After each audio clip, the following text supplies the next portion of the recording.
ang half-truth ay maaaring magkaroon ng isang delikadong posisyon sa pagitan ng katotohanan kapag hindi sinasabi ang buong katotohanan.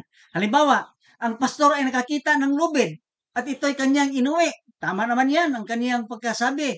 Pero hindi niya sinasabi na ang isa pang kalahating katotohanan na sa dulo ng lubid ay may nakatali na kalabaw. Kaya sa kabuuan ng katotohanan ay hindi lang lubid ang kanyang inuwi, pati na ang kalabaw. Maraming aplikasyon nito. Dito tayo sa binyag, na bawal daw binyagan ang mga bata Malaki dahil na. sa maraming 3 years old na po kadahilanan kasi na siya. inilantad sa iba't ibang Nagkakasala po ba ako? protestante. Ang sabi ni Magkakasala ka Eli pa. Soriano sa kanyang video na walang nangyaring binyag sa mga bata dahil ang sakristan ang sumalo sa lahat ng binyag. Kailangang magsisi muna bago ang binyag.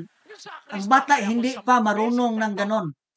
Panoorin ninyo na lang ang video para hindi tayo matagalan. Ilagay ko na lang ang link. Samantala, ang sabi din naman sa veteranong CFD na si Sok Fernandez, ang bata ay may kasalanan na sa Salmo 51:5. Walang taong makapunta sa langit kung hindi mabinyagan. John 3:5. Ayaw ng Diyos na ang mga bata ay hindi mailigtas. Matthew 18:14. Sulod si Maria. Unya, unsa may kahulugan na ng pagpagkatao pag-usap sa tubig ug sa espiritu. Unya, sulod si